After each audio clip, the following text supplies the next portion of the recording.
হারিয়ে যেতে বসা রাজশাহীর ঐতিহ্যবাহী রেশম শিল্পে আবারও জাগছে আশার আলো।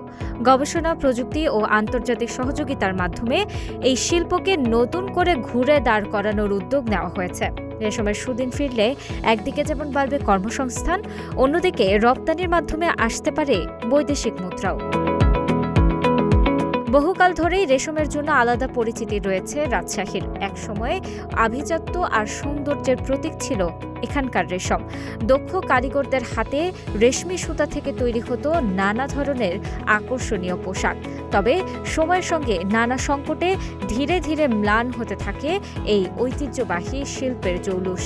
এবার গবেষণা ও আধুনিক প্রযুক্তির ব্যবহার, দক্ষ জনবল তৈরি এবং আন্তর্জাতিক সহযোগিতার মাধ্যমে রেশম শিল্পকে আবারও চাঙা করার উদ্যোগ নেওয়া হয়েছে। আমরা খুব খুশি যে এই কারখানাটা চালু হয়েছে। এটা রাজশাহী ঐতিহ্যটাকে ধরে রাখতে হবে আমাদেরকে। আমরা চাই যে কারখানা সুন্দরভাবে চলুক, অনেক লোক নিয়োগ হোক, কর্মসংস্থান হোক, এটা আমরা চাই। এটার ঐতিহ্য রক্ষার জন্য আমি প্রধানমন্ত্রীর কাছে হস্তক্ষেপ কামনা করছি। 2017 সালে জিআই পণ্য হিসেবে স্বীকৃতি পায় রাজশাহীর রেশম। এরপর 2018 সালে কারখানা চালুর পর থেকে 2026 সালের জুন পর্যন্ত উৎপাদন হয়েছে 59,468 মিটার রেশম কাপড়। ঐতিহ্যবাহী এই খাতকে পুনরুজ্জীবিত করতে সরকার সর্বোচ্চ গুরুত্ব দিয়ে কাজ করছে বলে জানিয়েছেন বাংলাদেশ রেশম উন্নয়ন বোর্ডের মহাপরিচালক। বর্তমান সরকার তথা মাননীয় প্রধানমন্ত্রী ব্যক্তিগতভাবে এটাতে অ্যাটেনশন দিয়েছেন।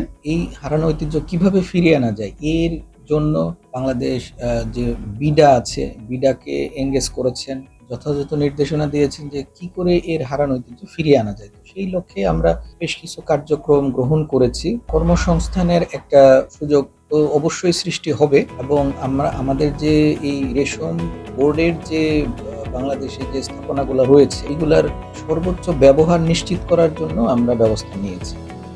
শুধু দেশীয় উদ্যোগ নয়, চীনের সঙ্গে কৌশলগত সহযোগিতার মাধ্যমেও রাজশাহী সিল্কের উন্নয়নে কাজ চলছে।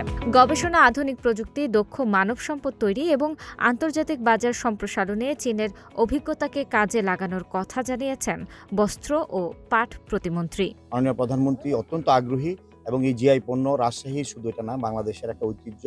আমরা এটাকে পুনরুজ্জীবিত করার জন্য আজকের প্রয়াস। আমি বিশ্বাস করি এই সফরের মাধ্যমে চায়নার যে টেকনোলজি, তাদের যে ফ্যাশন ডিজাইনিং, আমাদের যে মার্কেট প্রমোশন করা, ইভেন কি লোকাল এন্টারপ্রেনার যারা আছে তাদেরকেও বিভিন্নভাবে সহযোগিতা করার ক্ষেত্রে এই সফরটা তাদের প্রযুক্তি ও তাদের অভিজ্ঞতা আমরা কাজে লাগাতে পারবো। কালের বিবর্তনে হারাতে বসা রাজশাহীর রেশম শিল্প এখন দেখছে ঘুরে দাঁড়ানোর নতুন স্বপ্ন।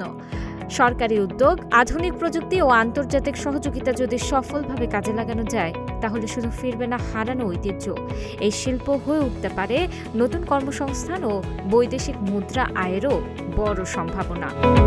তানাজা আফরিন, গ্রিন টিভি ডিজিটাল।